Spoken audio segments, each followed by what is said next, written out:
दिन बदलते हैं, साल बदलते हैं और देखते देखते दशक बीत जाते हैं, लेकिन दुनिया में कुछ ऐसे विवाद हैं जो ज्यों का त्यों रहते हैं। ऐसे ही कुछ विवादों में से एक है चीन और ताइवान का विवाद। चीन ताइवान को अपना अभिन्न हिस्सा मानता है, लेकिन ताइवान कहता है कि हम एक आजाद मुल्क हैं। इसी को लेकर दोनों के बीच लगभग 7 दशक से तनातनी चली आ रही है। अगर मामले को करीब से देखा जाए तो चीन ही इसमें 20 साबित हुआ है। अब आप पूछेंगे कैसे? वैसे कि दुनिया के महज 12 मुल्क ऐसे हैं जो ताइवान को एक संप्रभु देश मानते हैं। भारत और अमेरिका भी उसे एक संप्रभु देश नहीं मानते। कुछ बरस पहले तक ताइवान को मान्यता देने वाले देशों की संख्या 20 से ज्यादा थी, लेकिन चीन के दबाव की वजह से यह संख्या लगातार कम होती जा रही है। पर आज हम इसकी चर्चा क्यों कर रहे हैं? नए साल के पहले दिन हम इसकी चर्चा क्यों कर रहे हैं? क्योंकि चीन के राष्ट्रपति शी जिनपिंग ने न्यू ईयर के मौके पर एक स्पीच दी है। इसमें वो बोले, ताइवान को चीन में मिलने से कोई नहीं रोक सकता।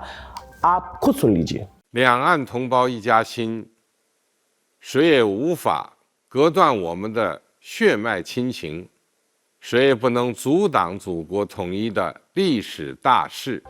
चीन के राष्ट्रपति की धमकी के बाद ताइवान के राष्ट्रपति का भी बयान आया। भला वो कैसे चुप रह सकते थे?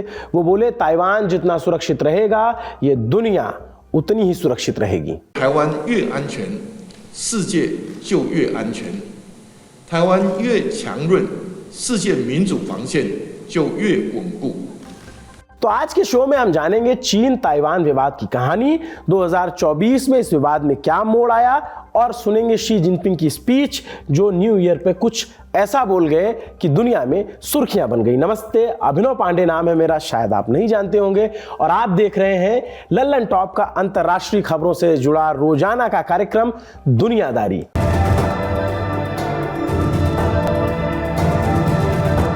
Brought to you by ITIL and Rise.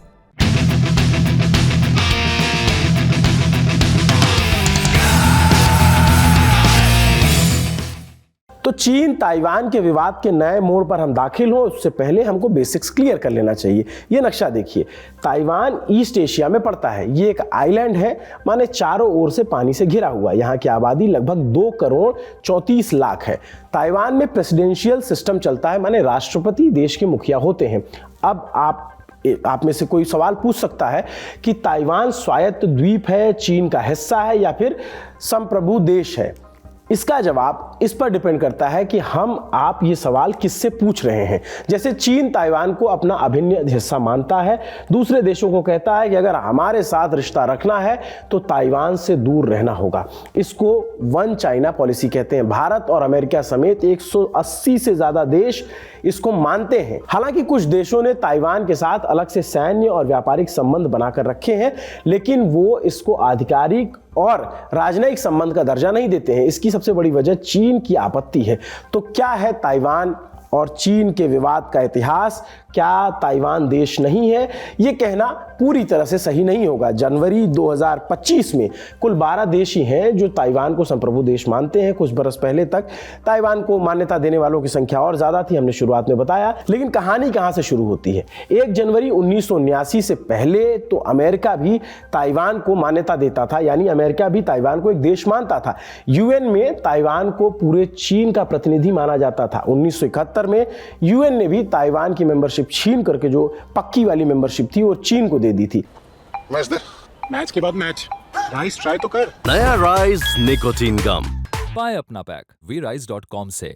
आपने अभी ताइवान की बेसिक बातें समझी, अब जानिए इसका इतिहास क्या है। साल 1927 चीन में सिविल वॉर शुरू हुआ। चांग काई शेक की कुओमितांग सरकार और चाइना की कम्युनिस्ट पार्टी यानी CCP के बीच ये लड़ाई 2 फेज में चली। पहला फेज 1937 तक चला। इसी दौरान माओ का लॉन्ग मार्च भी हुआ था। 1934 में गुरिल्ला वॉर से तंग आकर कुओमितांग की सेना ने कम्युनिस्टों पर घेर कर हमला किया।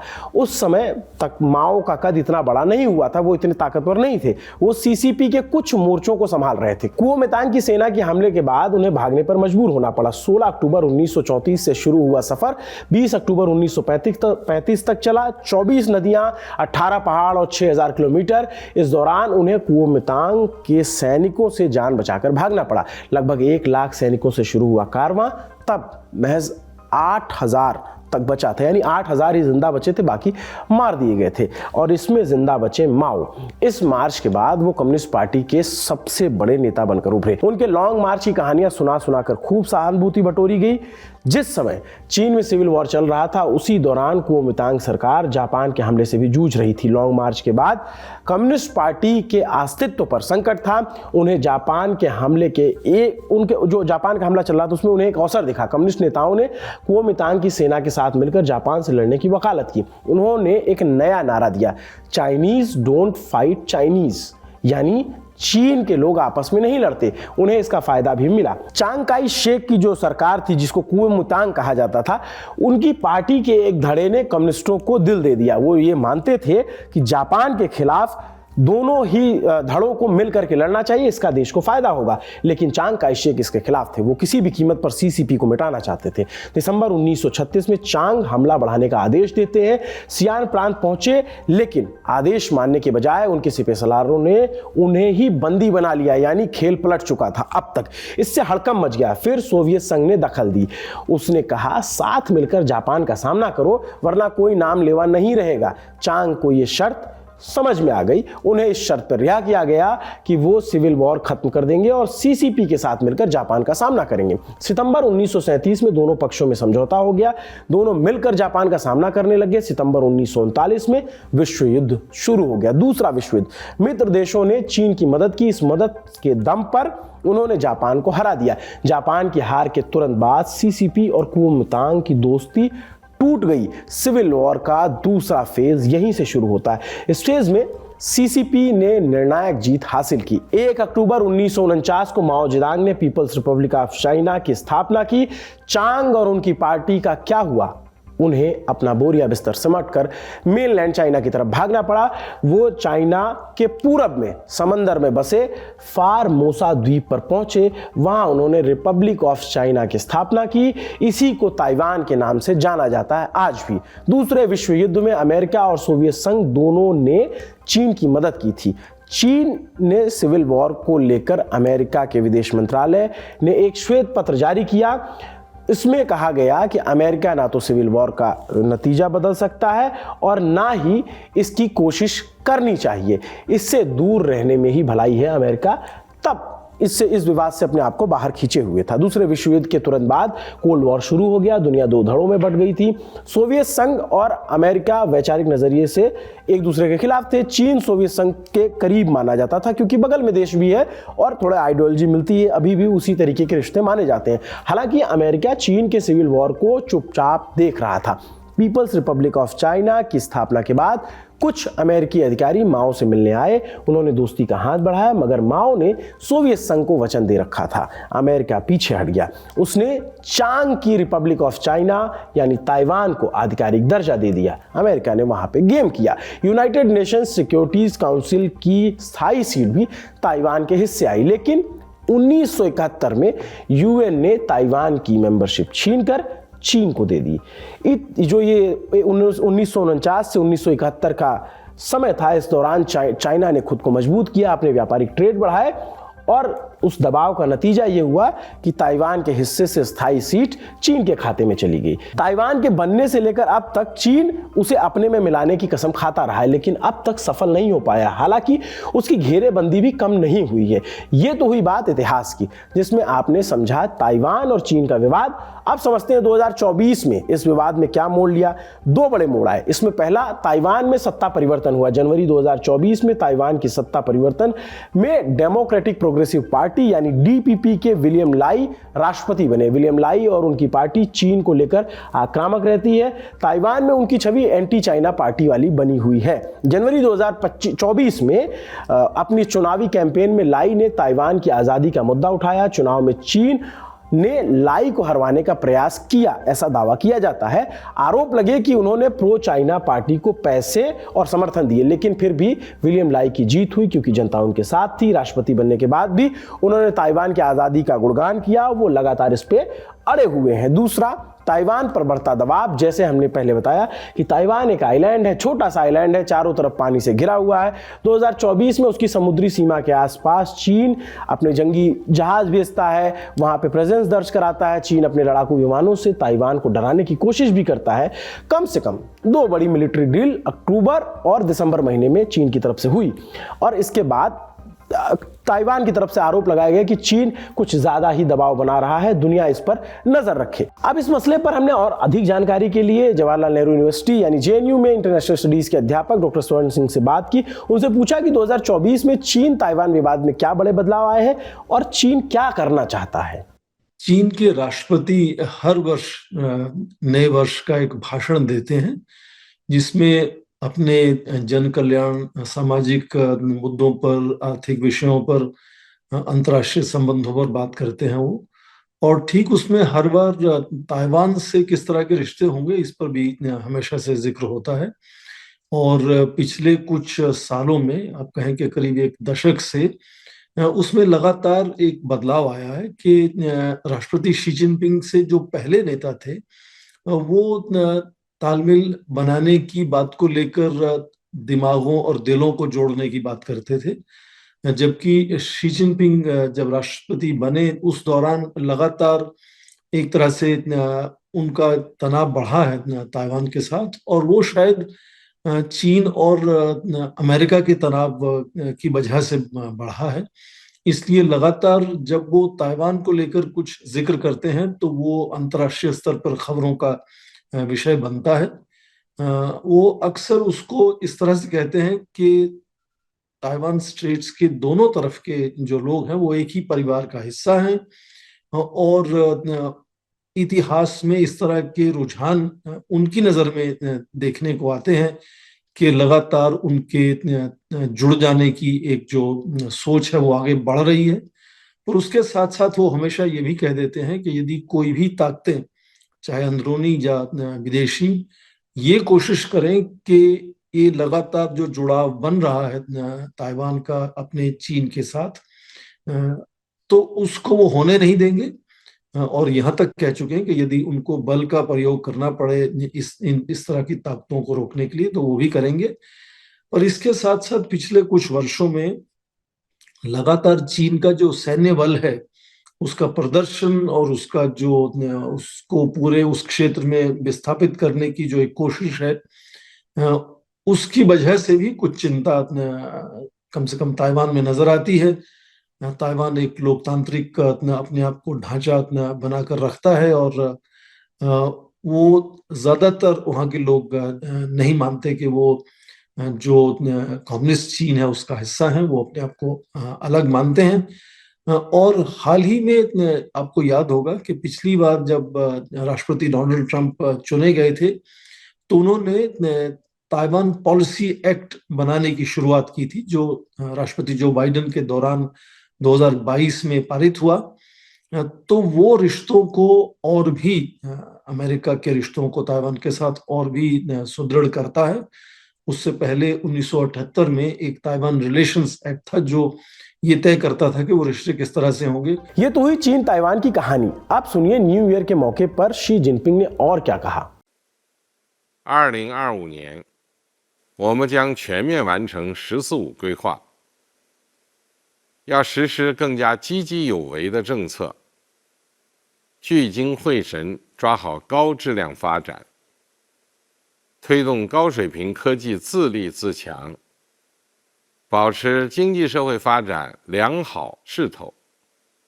当前经济运行面临一些新情况，有外部环境不确定性的挑战，有新旧动能转换的压力，但这些经过努力是可以克服的。 हमने डॉक्टर स्वर्ण सिंह जो हमारे एक्सपर्ट हैं उनसे हम इस बयान के बाद ये जानना चाहा कि ताइवान को मान्यता देने वाले देश अब महज 12 बचे हैं। 2024 में चीन ने ताइवान को पर्याप्त धमकी दी। अब डोनाल्ड ट्रंप अमेरिका के राष्ट्रपति बनने वाले हैं। वो चीन के खिलाफ अपनी मुखरता पहले भी दिखा चुके हैं। कोविड के टाइम पे तो उन्होंने क्या क्या नहीं कहा था, एकदम बहुत भला बुरा कहा था, तो एक तनातनी दिखी थी। तो क्या 2025 में चीन ताइवान को अपने में मिलाने के प्रयास करेगा, मिला लेगा? और अगर ऐसा होता है तो अमेरिका का खास करके डोनाल्ड ट्रंप का इस पर क्या रुख होगा?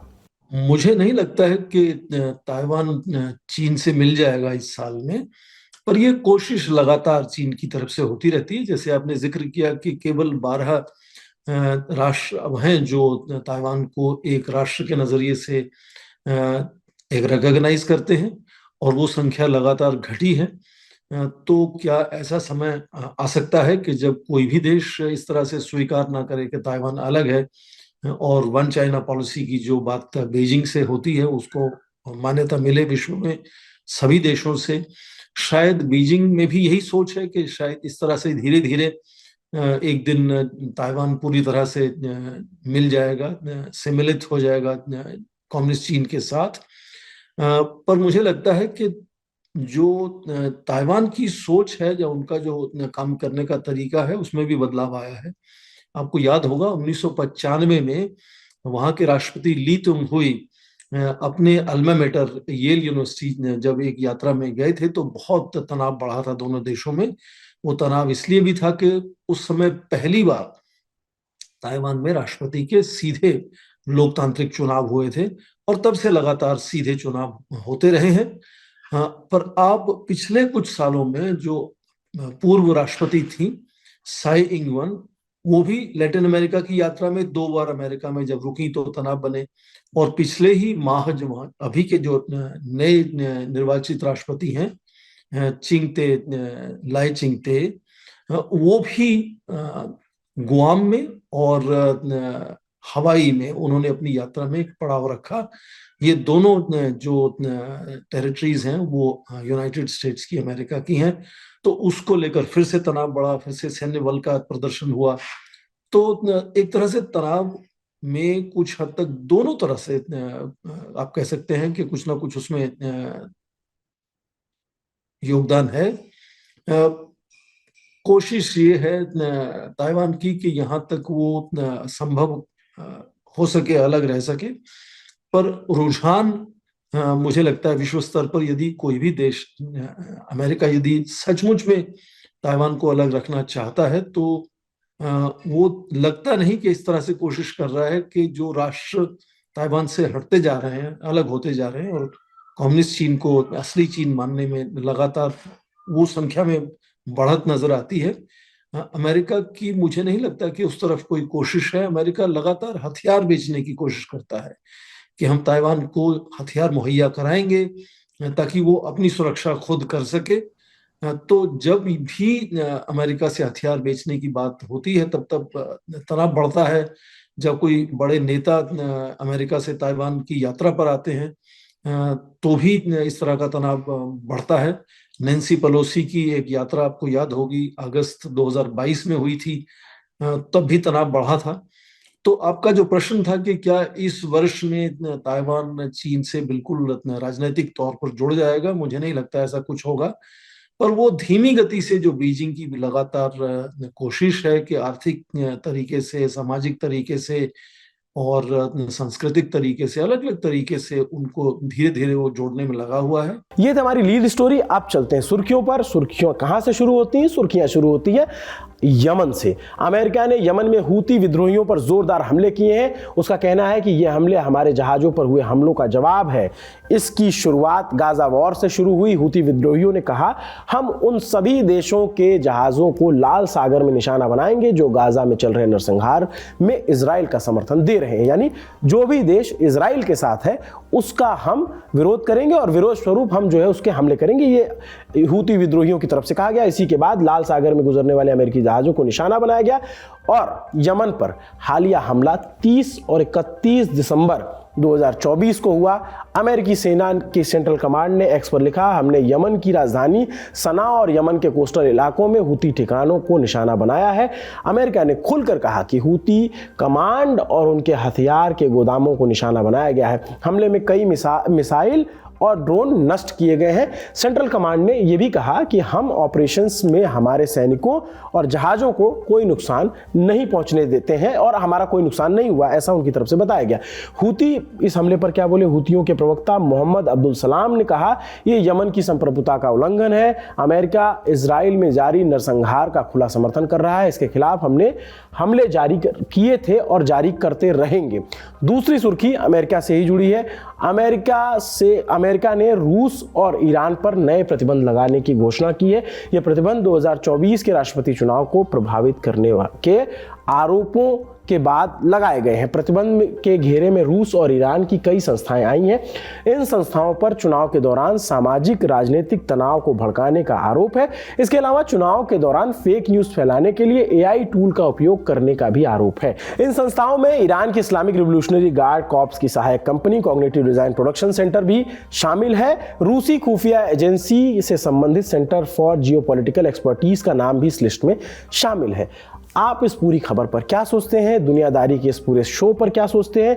और इस साल दुनिया में क्या कुछ होना चाहिए या क्या कुछ होने वाला है? अगर आप रुचि है तो कमेंट करके जरूर बताइए। नमस्ते, अभिनव पांडे नाम है मेरा। दुनियादारी यहीं समाप्त करेंगे। आपको नए साल की ढेर सारी शुभकामनाएं। शुक्रिया, शुभ रात्रि।